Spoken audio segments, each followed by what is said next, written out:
Good. And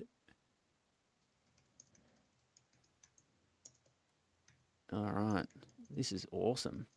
Okay, we are ready to rumble. Yep. Rumble tumble. Here, Oh, yeah. rumble tumble. Here comes trouble. This week on the Adobe Video CHiNWAG, Paul goes audio bound with essential sound. We'll review the panel and the use of each channel. Come for confession about your abuse of compression. Use effects on the track and you'll never go back. Ride the wave of the time you can save. Join the live stream with John Barrie and Paul Murphy this Wednesday at 7 p.m. Melbourne time.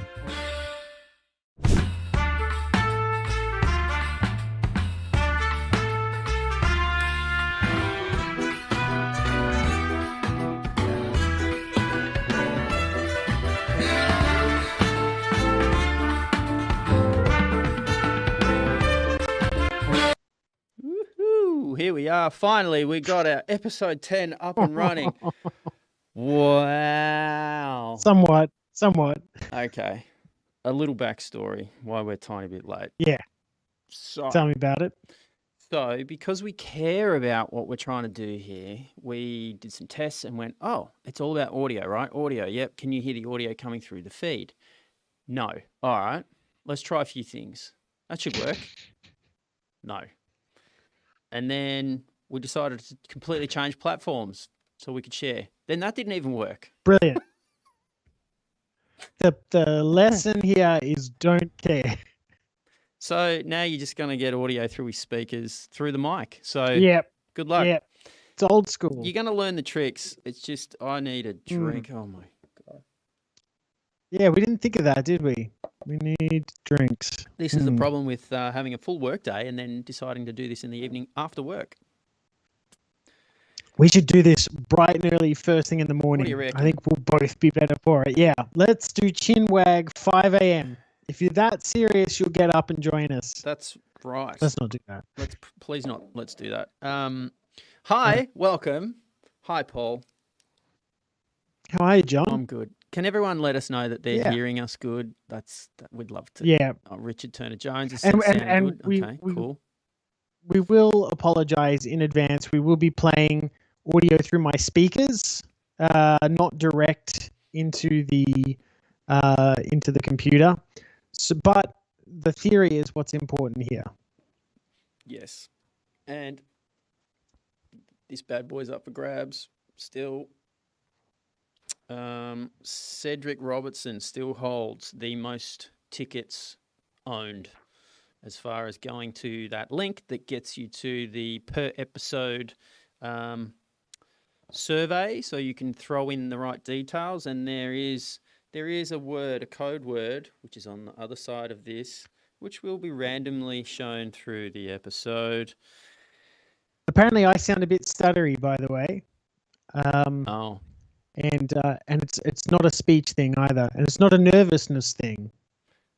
That's disappointing. Because it says we have an excellent connection, and I'm in the Adobe office in Melbourne, and it's got very fast connection, so it should be all right. Yeah, I've been feeling a great connection between you and I as well. Oh yeah, it's been developing over the last few months. So Paul sounds a bit stuttery. That isn't great. And I'm not stuttery to you. No, you sound fine to me. I wonder if that's everyone. Popping and clicks. Ugh. All right, let me see if I can turn off the audio there. And then bring you back. Peeking and popping. Maybe let's pull you down a little bit. Let's try that. Testing, 1, 2. Isn't this, I mean, we're learning the first lesson of audio here, right? Which is don't push your levels too high. I must admit, I didn't check my levels just beforehand. Well, you should have. Although they're not too bad. Blushing? I kind of do look a little flushed and red, don't I? You did say it was a bit hot in the room, didn't you? Yeah, it is warm, actually. Okay. Interesting. I'm going to check. Only when he speaks, not during the silence. Well, I think we've just solved how I'm going to be doing this this live presentation. A lot of silence, which is perfect for a specific episode on audio tricks and tips.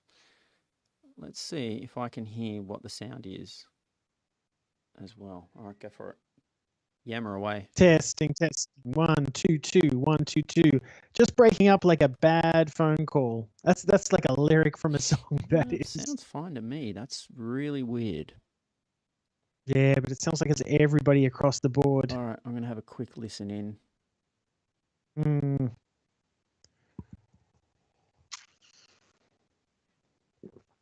Testing.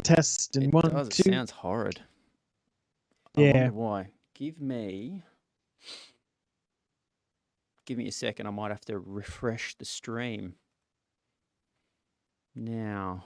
That sounds pretty technical. It sounds kind of horrible, doesn't it? So it should be. That should be right. That should be right. Testing. Dun, dun, dun, dun. It does. I mean, I'm trying to fill the dead air by talking, but it's my talking that is like putting people off the most. Yeah, it's really not helping. Okay, the stream, the audio bitrate, I've just cranked up. Apply that. I don't know whether that's going to help. It's like a sync issue. Well, this is the first time we've decided to use the NDI source from where this is coming from, because we had no, my headset's not picking up the speaker. Yeah, I tried turning Paul on and off again, but that didn't work. I'll tell you what, I'm going to kill the stream and see if I can get the stream to come through clear with him again, because it sounds fine to me and it sounds fine when I'm monitoring it as well. And I sound good in my own head. Always. Bear with us. I will put on the special hold vision, stop the stream and come back.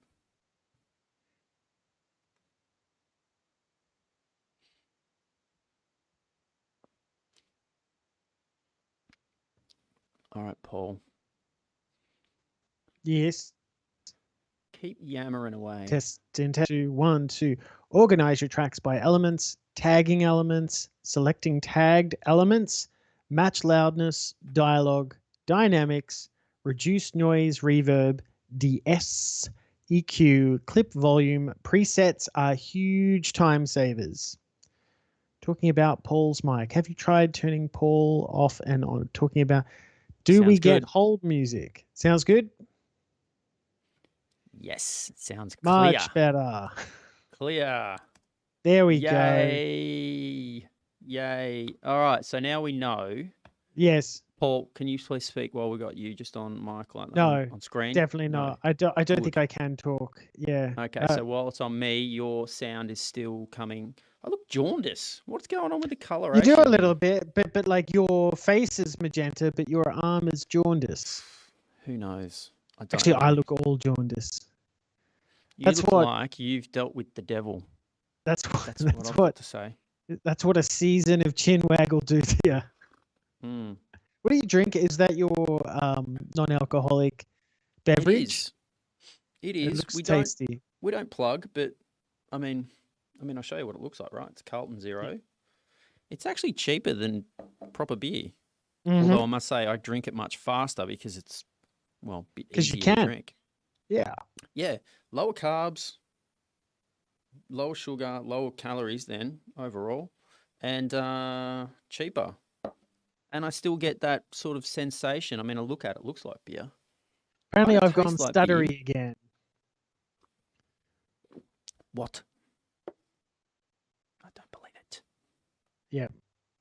We've got RTJ and AM saying, and Paul's sync is wonky, which I believe is the technical term. Oh my God, it has too. It's gone and done really horrible things. That's... Why?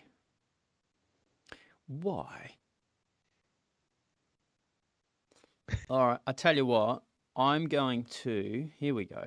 I'm recording the show locally, which may or may not be a good, smart thing with my little laptop doing everything. Mm.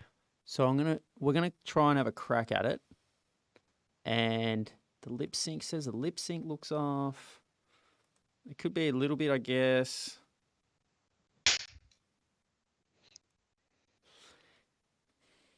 Yeah. I tell you what, this is a shame that it's not staying good and staying true. Let's try the audio this way. Okay. We're going to try and do your audio this way. Can you... Yeah, it would look out. Can you give us a sense of your audio now, Paul? Oh, you smart ass. This is what my audio sounds like right now. Okay. That's a mean joke to play when you're having audio issues. That's horrible. Yes. You're a mean man. Does that sound better, people? Does that sound better? Geez, I'm glad I've got my YouTube page on mute or I'd be hearing how I sound. I know. Now I'm going to hear it myself. Yes. You're a mean man. Does that sound better? I think it's sound better. Yes, it's better. Let's hope it sticks. Okay, give me a second. I have to reconfig the audio everything. Well, I'll just talk until it goes out again, I guess. Or do I? No, looks good. Looks good. Sounds You know, good. There we go. We're just going to... You know what? It's all looking and sounding good. Everything's set up. Let's just get started, eh? We're only like half an hour late. Crap. But I still get paid for this session, right? That's right. You get paid in compliments. There we go. A few compliments in the feed, please. It'll make me feel... Give us a marker, Paul. I did. Here we go. Ready, set, and...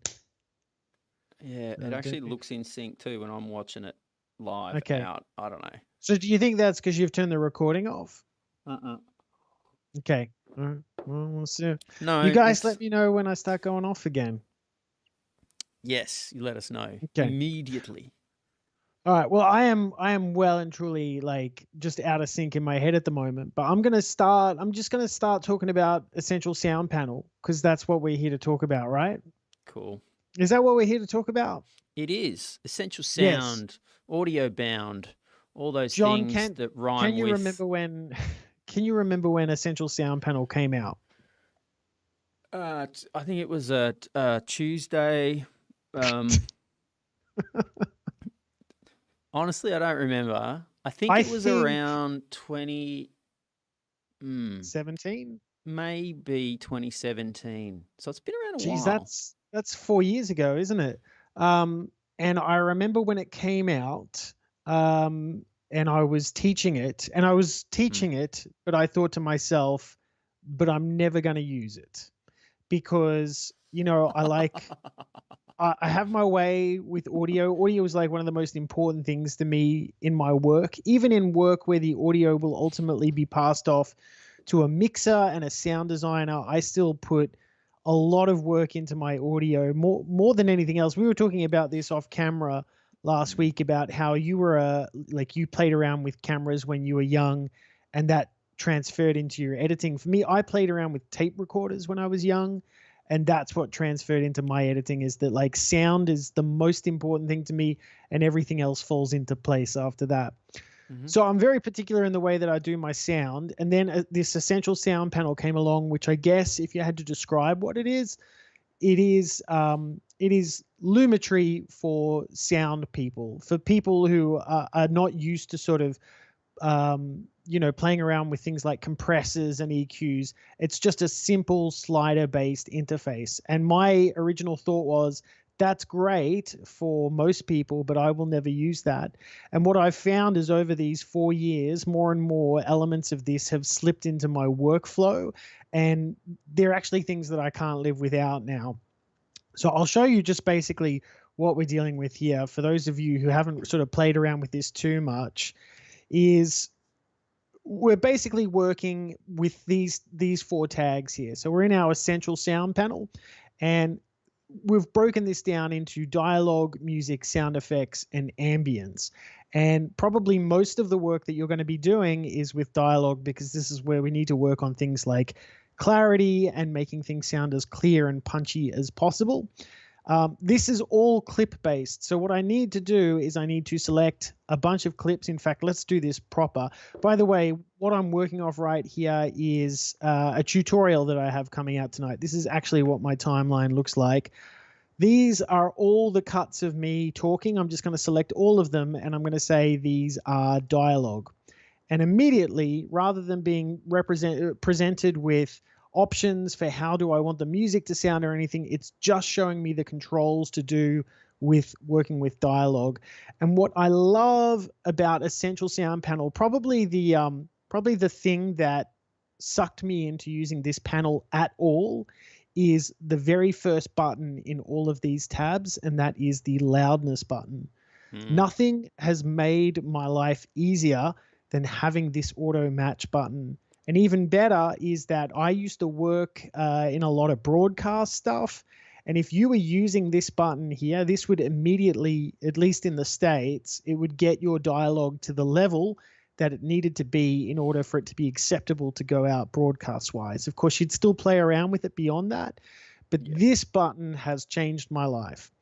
If I click auto match, it's going to take all of that audio down there and make sure that it is minus 23 LUFS, so loudness units. Loudness units we use instead of decibels, because decibels are only recording momentary loudness. So a peak is a moment, whereas this will take into account volume over time and also how we hear different frequencies. This is more representative of how we hear the human ear. And just having that one button that's just changed all of that is a huge time saver. Yeah, and that's like it might be named something else in different regions. So there's LUFS, there's LKFS. It's basically the same loudness perception. It just got different standards for different parts of the world. But that minus 23 is usually the same no matter where you are in the world. Yes, and one thing I like to say about this as well, so minus 23 is roundabout where you would mix your dialogue for TV. And that's actually quite soft compared to where you would mix your dialogue for something like YouTube. YouTube, your dialogue would be much higher than that. But I find minus 23 is just a good starting place for your mix, because it's going to give you the headroom to put in things like sound effects, put some music under that, and you'll never have any issues of going over the limit. It's just a really good standardized place to start working from. And then when you do export this out to YouTube or to a podcast or something like that, you would do that in your export settings, as you would say, okay, take this standardized audio and now bump it up to say minus 15 LUFS. So that's loudness. How do you, I've got a question here. How do you set the loudness level it matches to? Except for AdStream here, who crack if it's not minus 24. Yeah, so in Australia it's minus 24, right? In the US we're minus 23 plus or minus 2, I think, or plus or minus 1, I can't remember. How do you set the loudness level it matches to? This loudness level here cannot be changed in Premiere. It can actually be changed in Audition. If you're doing your mixing inside of Audition, you can say, I want it to be mixed to this particular loudness unit. But here in Premiere, we are locked into minus 23. I will just say there is a sneaky video on YouTube where you can go into the source files and change that. But my recommendation is it doesn't matter where you're delivering this to. This is a really good standardized place to start working, a standardized level to start working with in your sequence, and you would bump it up or turn it down based on your delivery later. Now, on the export end, there is a way to make an adjustment for what that volume loudness perception can be. So if you start with it there, and then when you go to export, it will do that based on the whole mix. At the moment, it's only doing that based on the clips that were selected that are underneath that parameter of dialogue. So if you were to really, when you hand over, it's meant to go out with the full mix like that. So that's not going to complete your mix. That's just going to complete that loudness perception to the selected clips under dialogue. Yes, correct. And so -23 is a particular level. If you wanted a comparison in decibel, although it's not an easy comparison, you would say it's round about like -10 to -12 decibels in terms of your dialogue, which is where you would most commonly start mixing your dialogue if you were working in decibels, which you shouldn't anyway. But if this was a different one of these tags here, so if we were working with music and I wanted to auto match the music, you'll notice that the music gets mixed to -25 LUFS. So it's actually going to be sitting under the voice, which is most commonly what you would want with that music. Our sound effects will be mixed louder. So sound effects gets mixed to -21 LUFS. It will sit above your dialogue, and you will be able to tweak that beyond this point. This is just a starting point for your levels. And ambience, the ambience level I'm still not entirely happy with. It goes to -30 LUFS, which I find is still too loud for ambience. It doesn't sort of sit in the background enough. I don't use that very much. So I've got a quick kind of workflow there where you start with that, and it Yes. individually it creates a normalization of all the clips that have been selected, and basically it Yes. affects their gain.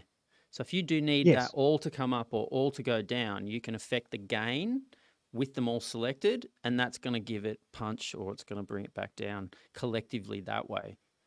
Is that right?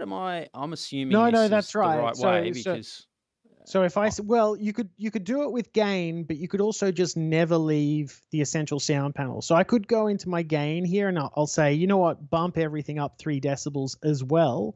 That's entirely up to you. But you also have this handy level slider down here where you could just say bump everything up here anyway.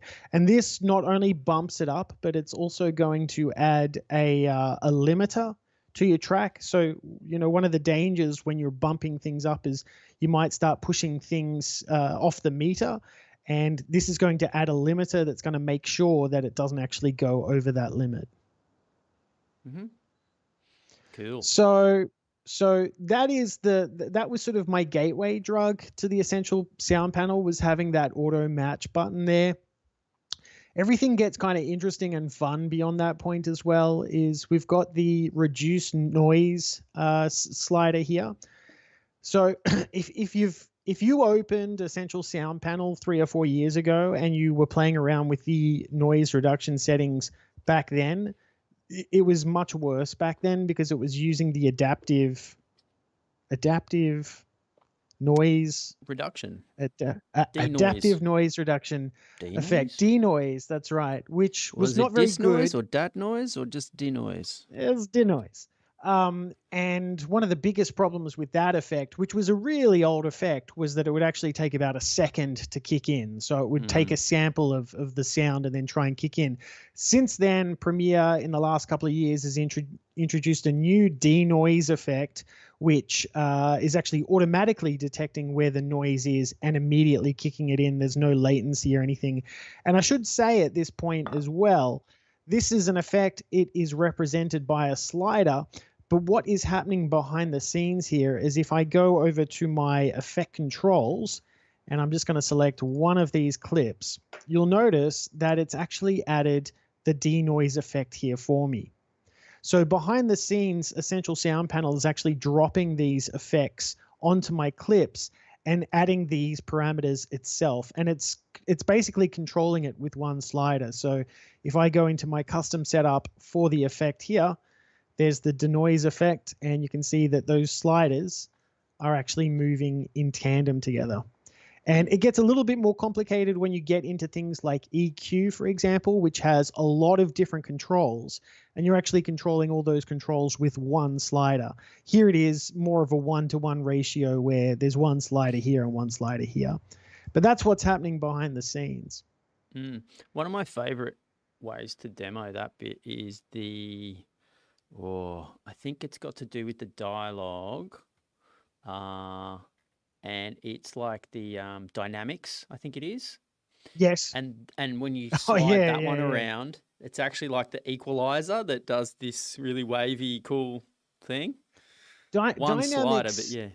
Yeah, dynamics is a really interesting one, and this is another setting. So we're down here now. So when we're talking about dynamics, we're talking about expanders and compression. So basically turning sound down when it gets over a particular level, and turning sound even further down when it gets below a certain level. So we can have pockets of quiet, and then areas where the dialogue is all the same level. That's what our dynamic slider is controlling here. And if I enable this, if you look over here in your effect controls panel, it's added the dynamics processing effect. And I'll just open that up so you can see it. And you can see we've got an S curve here. And if I turn this slider up, quite a lot of points on it too, doesn't it? It does. If I turn this up, it's becoming a more defined S. And basically, the way to sort of understand what's happening here is if this is a straight line, it's actually doing nothing to our audio. The important point to look at is this point in the middle here. So this is basically where everything above this level here, so if I hover my mouse there, I can see it's minus 44.6 decibels. Ooh, Everything that's above, yeah. everything that's above minus 44.6 decibels is going to be turned down if it goes over a certain level, and everything that's below that, if it falls below a certain level, is going to be turned down. So you have these nice. This is actually a good way to do noise reduction as well, is to use dynamics, because it's going to make your quiet areas quieter, and it's going to make sure all of the audio that you want to keep are going to be a unified level. But yeah, you can do some pretty cool sort of S-curvy stuff there. It's kind of like contrast for audio. It is. I mean, as somebody who's very comfortable working with curves, I feel very comfortable working with dynamics processing. But that's good to know that that's happening behind the scenes. But as we said, it's just one slider here. You never even need to go and look at your effect controls there. Something that I also use a lot is DS. And that's just because I have a horrible voice, and this is going to control. So let's see if we can get some waveform up there. There we go. So you can see it's going to move around the dynamic range here, the frequency range, and look for where is the sibilance, which is the sound most commonly occurring when you hear an S or a T, or sometimes a Z. Air escaping. Or air escaping. If you look at it on a frequency chart, it will actually be like in the high end, above 4K, and it's very loud and annoying. And here you can actually turn that down very quickly with your de-essing. Although you don't want to overdo it to the point that somebody sounds a little too muted in those high frequencies. Can it give someone a lisp? It can. This control cannot, though. You can't actually push this too far. Like, you can get really crazy with this control here, but the essential sound is actually sort of stopping me from going too far with it. What is interesting, when you are setting a de-esser, I think it's actually worthwhile looking at this graph anyway, because if you've ever worked with compressors before, you want to see how much that S sound is being turned down by. You only really want it turned down by about 2 or 3 decibels at the most. And that's what this gain reduction meter will show me. If this lights up more than 3 red bars, then I think I'm over compressing my sibilance. Okay, so I have some photos. So that's way too much. So I would probably keep that window open at the same time, turn that de-esser down. So I have some photos. So that's probably a little bit better. And you really only want to start with 1 red bar there, and then sort of push it up if the sibilance is that annoying. That is de-essing, and I use that all the time in my tutorials. Oh, one other thing I wanted to just quickly say about dynamics, that this is like a new addition. I wasn't actually paying attention when they introduced this, but it's got this reanalyze button here. I actually find I don't need to click reanalyze at all, because it does it on the fly for me anyway. But if I just go back to that dynamics preset that I had up here, I said that this point here, minus 44.6, is important because everything above that will be compressed and everything below it will be expanded. But what if I decided that I was going to turn down the gain of that clip there. So if I pressed G and I said, you know what, I'm going to turn this down by 6 decibels. Well, suddenly your all of those compression settings become useless to you because you've changed the levels of the clip. But as you saw then, it actually moved it down for you. So it's adjusting that clip based on the input gain. So, you know, if I was to really turn this down by 10 decibels, watch this S curve as I do it. So it's actually adjusting based on the I didn't realize input. it did that. That's It's cool. pretty amazing. Yeah. I feel like in the last 1 or 2 years that's come about. And that was one of my early complaints of this original slider was, you know, what if I'm playing around with the input gain? Yeah. So that's pretty Questions cool. come through from Jude. She's asking Yeah. about reverb repair and the fix this crappy audio please button. The fix this crappy audio please button. I'm assuming they're the same button. Could be distorted. Yeah. It could be recorded way too low. So as you lift it, you bring up all the noise that's in the same frequency range as the dialogue. That sucks. Yeah. But yeah, the reverb distorted is an interesting one. Distorted, you're more going to audition for distorted because you're going to have to actually repair the actual waveform in order to do that. Unfortunately, we don't quite have the ability to do that in Essential Sound just yet. But in terms of reducing reverb, this is another one of those effects that was added with the denoise, the new denoise effect. And it's one of those, you know, keep it simple, stupid effects where you've basically got machine learning identifying what is reverb on the tail end of somebody's speech, and then it will push down on that reverb. So it's basically an expander that is pushing down that reverb signal so that the voice is nice and clear. You don't want to over push this though. You want to keep this very mild as possible. If you were shooting in a church and you want it to sound like a studio, it's not going to happen. Certainly not with this effect. But the room I record in now is carpeted, and I find it's really good. The room I used to work in and record in was wooden, and I would always add just about 10-15% of this effect just to get rid of that little bit of, you know, bouncing off the walls, bouncing off the table, and it did the job every time. So I really like that effect. It is to reduce it. It's not to remove it. It's to reduce it, exactly. Good point. Good point. Yeah, so that's a good one, and very simple. By the way, whenever I click one of these effects, I'm going over to the effect controls. You do not need to do that in Essential Sound Panel if you don't want to. I'm just sort of pointing out what's happening under the hood here. EQ, we have a few EQ presets, and the funny thing that's a fun that one. not a lot of people know is that the very first preset that shows up just because it starts with B is actually really useful if you have music that is fighting with your dialogue. So I know it might seem strange to assign something as dialogue if it's music, but being able to use this background voice effect, what this is actually doing here, if I can just bring up the path and turn up the amount. So you can see I can increase. This is a frequency spectrum here. So we have our low frequency down the bottom, high frequencies up the top, midtones here. And if I turn this up, it's actually turning down this area of the frequency wave, which is actually the most common area where speech happens, or where the sort of consonants and clear parts of speech happen. So if you were to add this dialogue tag to some music and add this background voice EQ, you're going to find that your music won't fight so much with your dialogue anymore. So that's one of those weird situations where setting something as dialogue is actually going to make it sound better music. I wonder if you can use Yes. that and Yes. then change the setting type, if that just clears the actual effect in the effect controls, because I think it does. You wonder, wait, say it to me again.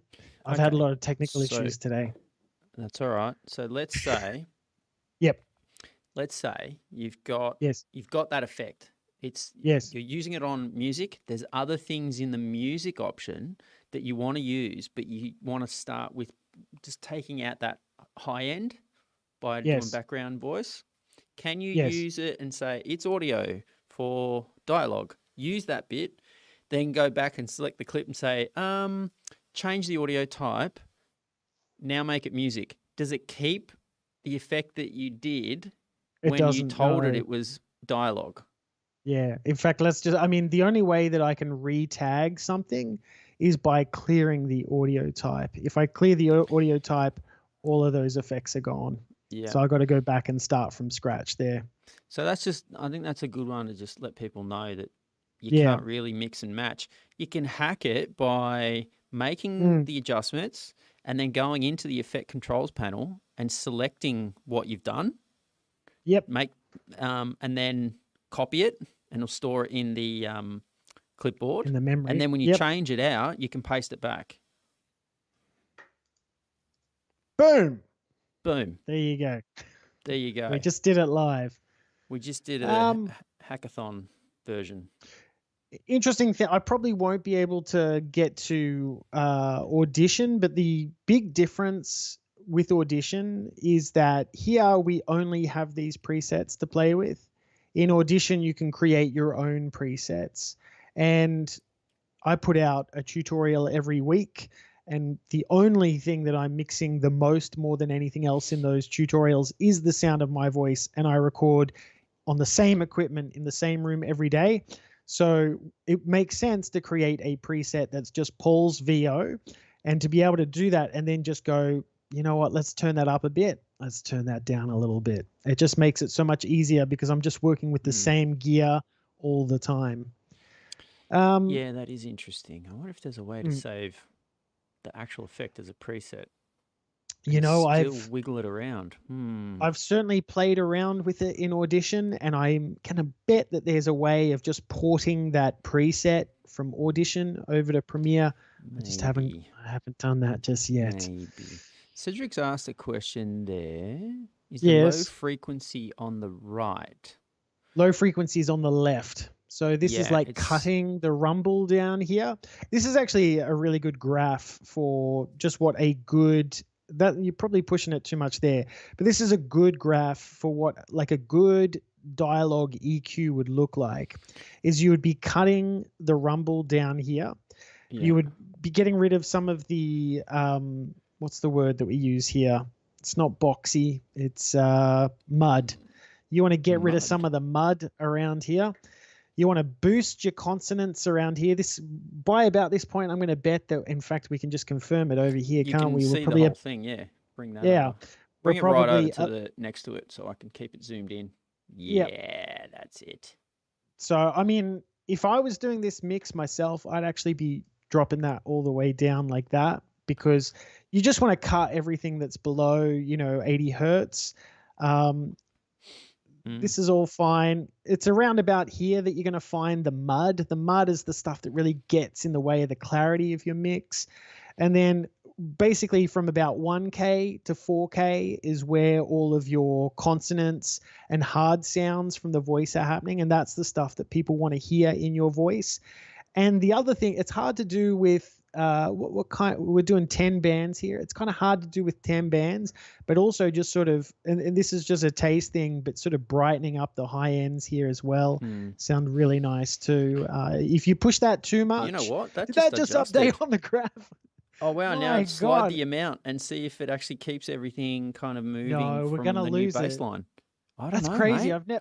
I've never I never seen knew that that it happen did that. before. Oh, it did reset it. Damn. That's kind of cool, though. Look at that. It's That's kind of updating. cool that it's coming through. I've never seen that before. I never noticed that either. That is actually pretty darn cool. Yeah. Yeah, right. So I do my audio voiceover for the promo each week, and I've Yes. been listening to different audio engineers and designers that have said, try doing it with just 3 areas. Just Yes. tweak the 100, the 1,000, and the 10K. Yeah. It's like, That's good. And that 100K range, especially in a male voice, it really brings the warmth out. Totally. And it makes it sound really nice. And I used to just drop the bottom end and kind of pick it up in the mids, really. and give it a little bit of tweak at the top end, but I never really brought that specific range up. And since I have, I don't know about you guys out there, but it sounds pretty good. Like, I'm pretty happy with the promo voiceovers. We've had no complaints so far. And now they start rolling in. Yeah, well, that's really cool to see that it's updating the EQ over there. I would definitely love to be able to import some presets here. That would make a big difference. To be honest, I find enhanced speech, I don't know if they've done some work on this. I think I heard that they did, but I just found that this didn't sound great, and I don't play around with it much. And enhanced speech is actually, it's the vocal enhancer effect. I've never been too happy with the results from this effect. I know it's one of those very simple sort of click it and do it, but sometimes I just find it has made things sound a little too processed for my taste. But I do notice that it looks a little bit different now, so maybe things have changed there. And then, you know, the last thing is just adding some creative flair to it, which is just basically adding, why have I sort of lost repair, clarity, reverb. So we have some reverb presets that we can play around with here as well. So adding you can church sound like you were in a church. Yeah. And this is, I mean, this I think is a great example of just the power of having one slider and a preset. Is if you open up Studio Reverb here, you've got all of these sliders here. And to be honest, setting reverb manually, it does become a, you know, chop and change, adjust this, adjust that, you know, you're just sort of constantly working through it. And to just have these well-designed presets where you just push this way, push that way. This is actually just playing around with the mix there. Actually, that's one of the most frustrating things is having to adjust a dry and wet mix separately. So dry is the original audio and wet is the audio after the effect has been applied. So a mix like this would have very little of the original audio in it at all and all of the reverb. You would turn the reverb all the way down and only hear the original audio when it's like this. So you get like nice combinations roundabout here. But that is, I mean, this is a long list, and it's a long list because it's your dialogue that you will do the most work on.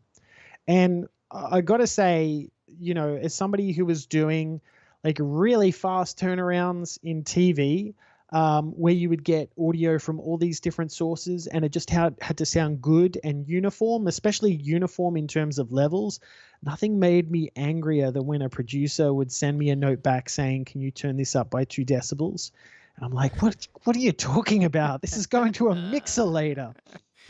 I found that when I started using this, it would get rid of that note. And the most, like the biggest time saver I ever had, I'm just going to clear all these audio types here. Like if the very minimal thing you can do to start using this and start using it well, I think, is to just select some audio, say that it's dialogue, click loud auto match, and then save that as a preset. So call this matched dialogue. And that means from that day forth, that thing that just took 3 clicks to do, I can just do it by selecting it from here. Boom. So that has assigned it as dialogue, and now it's matching all of that audio to -23 LUFS, and that is so much faster than 3 clicking everything. Yep. Super quick. Super quick. Cedric's just asked, how I can many hear people can hear a it 2 decibel lift? I can hear 3. Yeah. What the heck? Who's calling me? Oh, I'm getting a phone Cedric. call right now.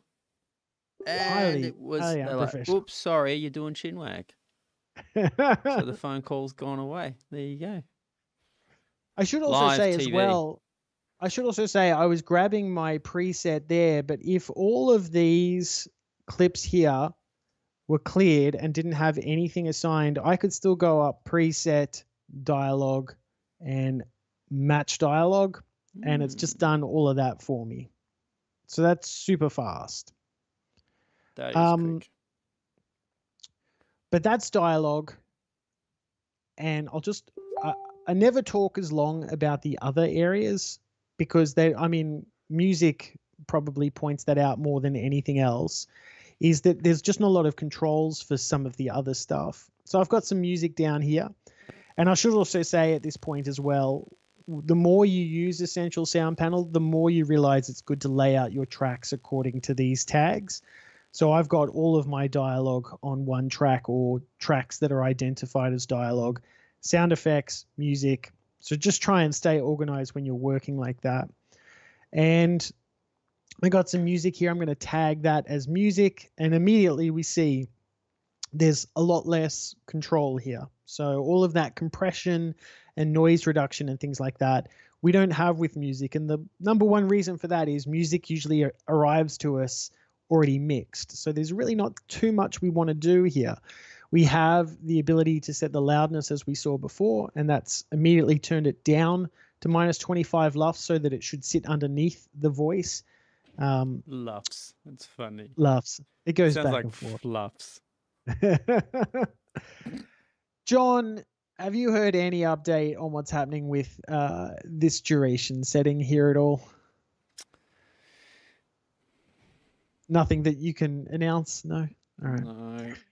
Because No, basically speak all this about is it. doing is using speed and duration to speed up or slow down my audio. What we would all love to see, and what you actually have access to over in Audition, is this allows you to quickly get to remix.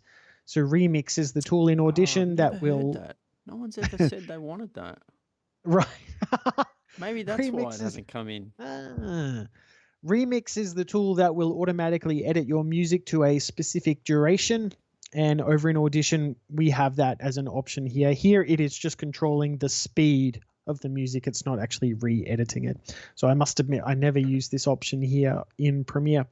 But probably like one of the most amazing things that got added here is the ducking options. And so ducking is when we automatically turn something like music down, so that because there's a voice speaking and you don't want those two things clashing. I've got some music here, but I'm just going to change the edit for a moment so we can see it a little bit better. I might also just quickly get this audio sounding good so we can actually have something good to work with. So I will use that matched preset and show you a smarter way to resize your photos in Premiere Pro. Oh, You that sounds obviously not horrible. hear- Can you fix that mix?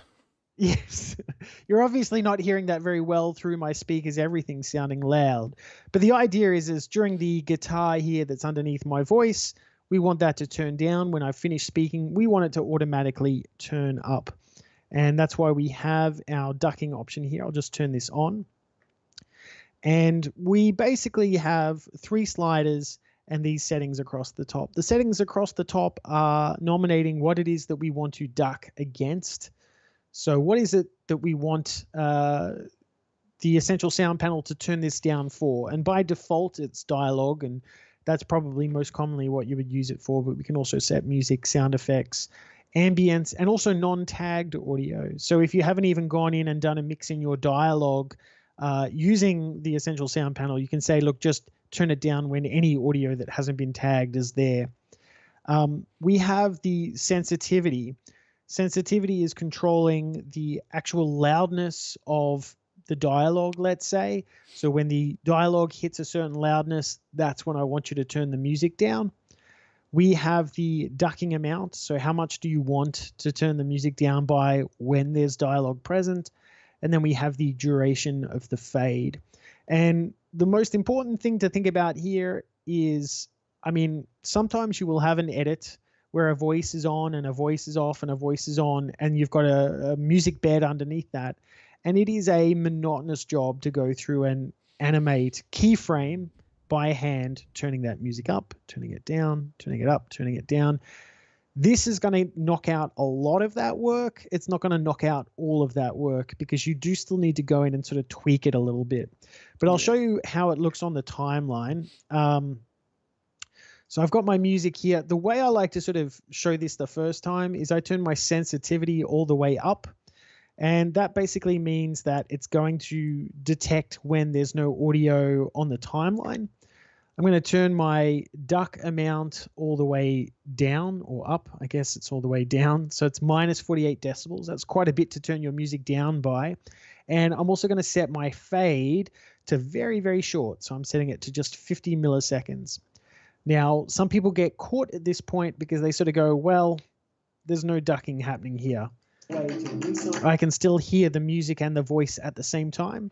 And that's because in Premiere, we actually have to click this Generate Keyframes button first. Over in Audition, it will actually do it for you automatically, and you can move your dialogue around as you go, and it will update where it's putting the keyframes. But here we have to hit this Generate Keyframes button, and when it does that, we have some keyframes here in our timeline. And these settings that I've added here are so extreme that we really shouldn't hear music while I'm talking, and then it should suddenly come in. Here and today I'm going to show you a smarter way to resize your photos in Premiere Pro. Well, Okay.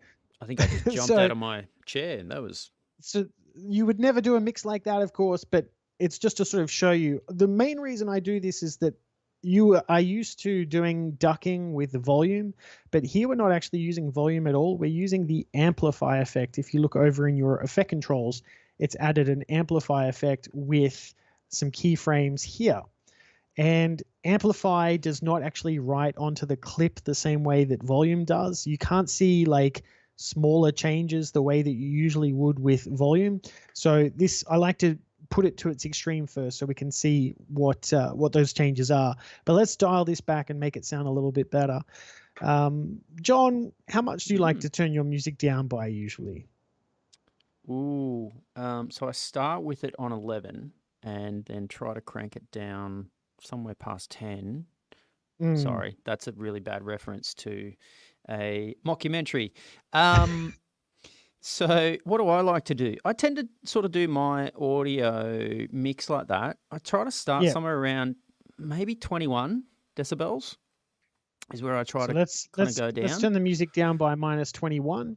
And then, and then my fades. So at the moment, 50 milliseconds is almost instantaneous. That's almost like a cut.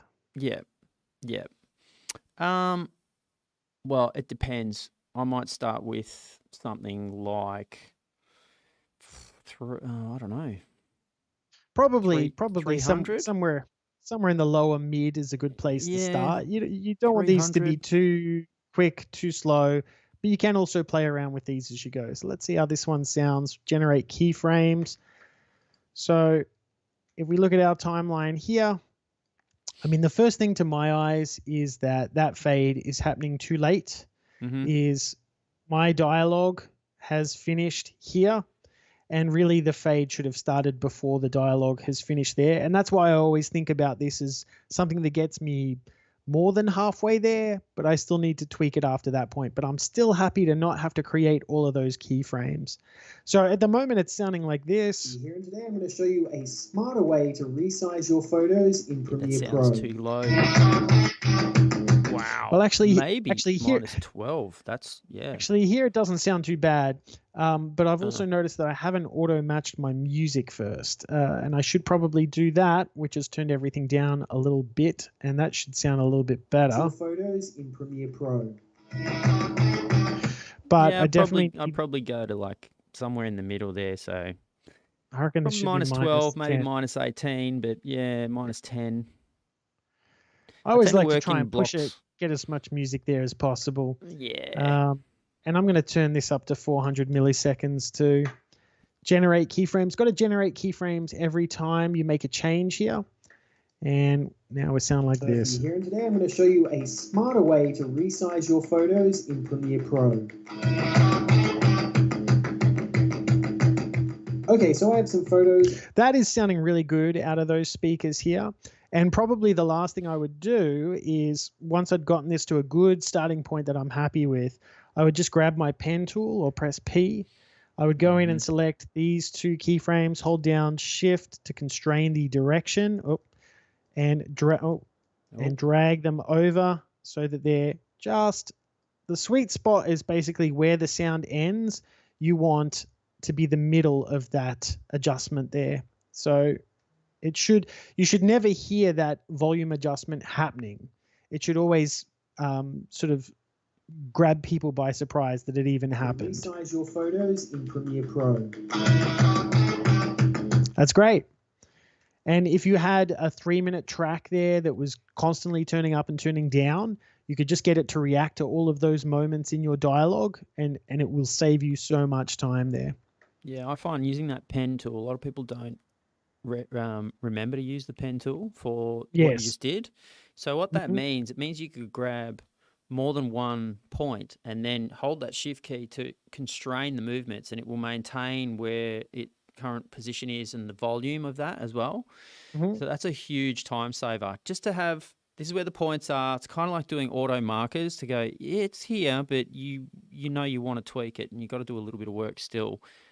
But trying to click them in manually, wow, that's a lot of work that it saves. And even you on worse, just getting it in. Then somebody gives you an edit note that throws your music out. I mean, there's just yeah. nothing worse. And of course, you can also play around with the ease in and ease out here as well. So you can make a smoother fade if you want to. Question about what speakers you got, mate. These Cedric wants to are. know. Yep. Can you talk for a second, John? Sure, I can talk all night. Another thing that I use the pen tool for is raising the entire line. So if I need to just tweak just that line in between two keyframes, then using the pen tool means you can grab that and just sort of move that up and down as well. If you hold the modify key, you get different options in there too. Also, if you are using the selection tool, then holding modifier keys while being around the keyframes in the audio, that also gives you a bunch of different options in there as well. So sometimes I use the pen tool if I know I need to move the keyframes themselves, but if I just need to raise the levels, then I just use the selection tool and hold the modifier keys to do what I need to do in there. But that's kind of what I'm doing. It's interesting that he doesn't know the kind of speakers that he's got there. Oh, I've got him here.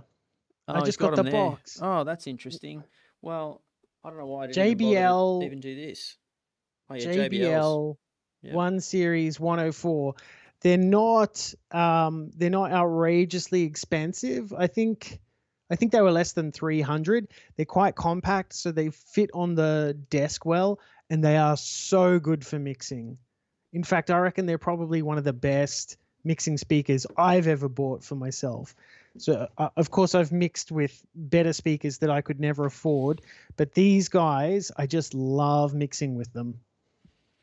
Sounds like he loves it. I do. That's why I had to go and get the box just to show you. Cool. So that, I mean, they're probably the two most important tags that we're talking about here is dialogue and music. Beyond that, it is down to personal taste. You know, I've only got like a couple of sound effects in my tutorials here, which is the sound of these clicks here. Like and subscribe for more videos like this. Jeez, that's loud. And if I select them and say that they're sound effects, again, we have the ability to set the auto match loudness. This will be louder, but I find that loudness for sound effects is really not something that's standardized, because something like a whoosh or a crack or a bang, yes, that should be sitting louder than the dialogue, but there are other sound effects that you want to sit under the voice a bit, and that's where our level control down here is key. The only other setting we have here is the creative reverb, and these are different reverb options to what we had with the dialogue. And then just beyond that is the ambience option. I don't really use this that much because I'm just not happy with that loudness setting. The one thing that is really interesting here, well, actually two things that are interesting here. We've got different creative reverb settings here. I love this stereo width. Now, this only works with audio that already has 2 channels, but if you have something that was recorded in stereo, like something that I like to do is get like an outdoor stereo recording, The further you push this slider, the further apart the speakers will appear, and it actually creates a more immersive sort of grand stereo space. This is beautiful to play around with if you are trying to create those immersive kind of mixes. We also have the ability to duck, so we can actually turn the ambience down when somebody's speaking or something like that. And I just remembered somebody had a question at the start of this, which was, can you export the separate tags individually?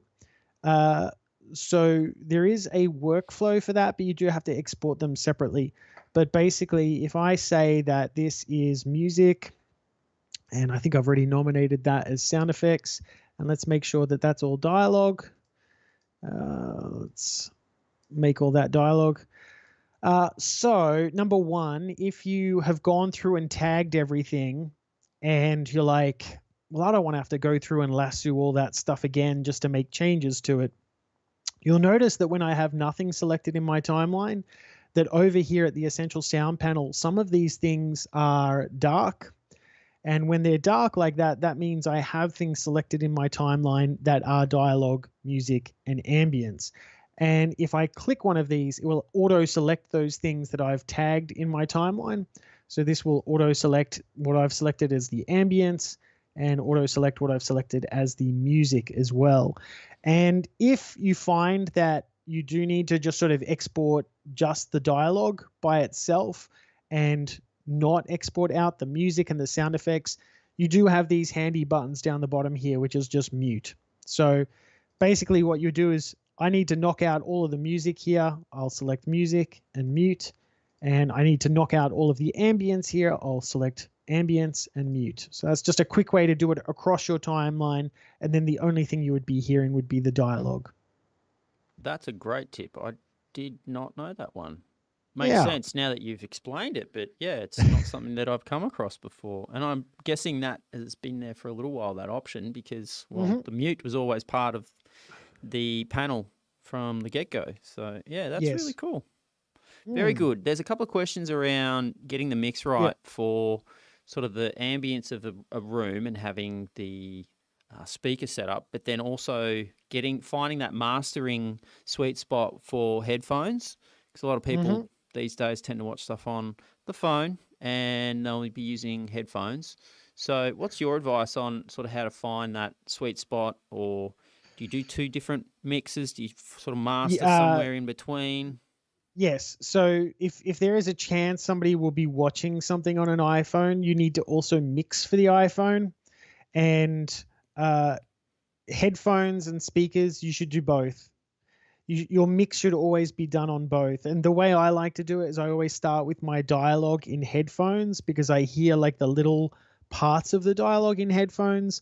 But then at some point when I start throwing in the ambience and start throwing in music and things like that, that's when I'll start to move to speakers and start mixing towards that. But even then, when I've gotten to a point that I'm happy with it, I'll throw the cans back on again and listen to how it's sounding there, because these are different devices for outputting sound, and it's important to sort of find a good middle ground between them. So the bass reproduction within headphones, no matter how good the headphones, will always sound different to the bass coming out of live speakers like this.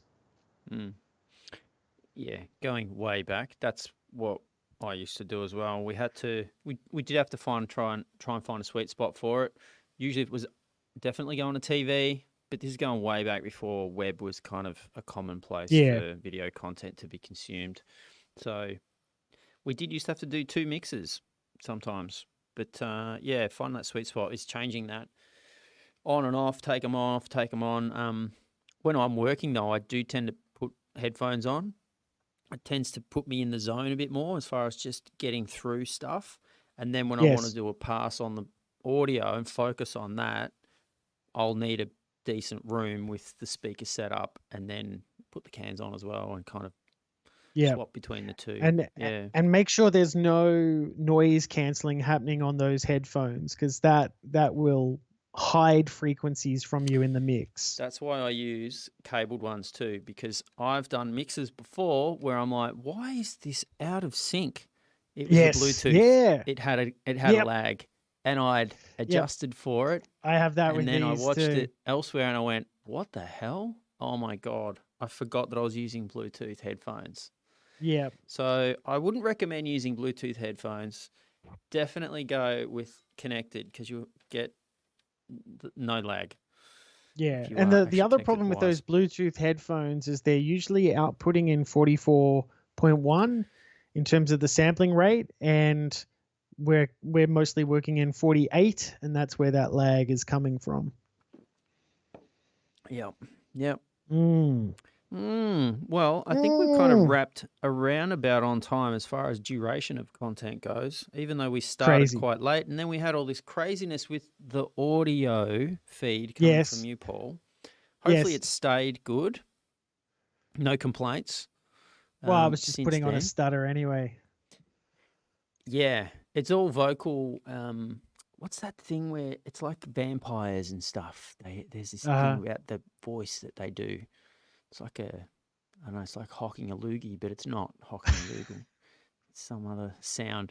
Yes, voice throwing. Okay, cool. Well, I think the last thing we were going to try and at least mention was to do with if you did have to move an entire edit from Premiere into Audition to do a proper master and start to get the fidelity of really tweaking things up and using buses or submixers, depending on which platform you're working with. Yes. Which you so can might still wrap it do up in with that one. Yeah. Well, you can still do buses and mixes in inside of Premiere. Yep. But there's just so much more control inside of Audition, and you know, one of the most amazing things to happen with Audition in the last few years is that we used to have, and I shudder to think when people still do it, is that we used to have to go edit in Audition, sequence, and then you would spit out all of this re-rendered media over to Audition, and we've got the option here to export DV preview video, which I think I checked it out like a year or so ago, and it would only send video in like 2997 or something. That's probably not right, but I remember being very disappointed that it was still in there. Who remembers DV video? But now all we have to do is we just go into Audition and say open, and we can go straight to that Premiere project and click open. And then this is the first time opening Audition on this computer, so I have to give it access because it's a brand new computer. So you've just opened the .proj file. Yes. In Audition. In Audition. And I think it's doing this because I haven't. Well, no, I think it shouldn't actually take this long. It doesn't. It should be much quicker, but I think it took long because I haven't given. I'm actually in a folder I don't have permissions to. But here we are. Here's what you've got there is now each sequence inside that project. Correct. And good to take note of these import options down the bottom here because they're telling us some important things, and that is render unsupported content and clip channel routing. And probably the most important thing to remember there is Audition does not support nested clips. And so that means if you've got nests within your sequence, it's going to create a rendered version of that rather than allowing you to then dig down into the original sequences there. So that's really important to remember. The other important thing to remember is a multicam clip is also a nested sequence. So it's going to render that too.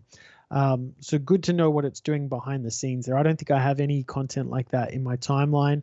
I'm going to select that edit that we were just looking at. And I think I saved my essential sound settings too.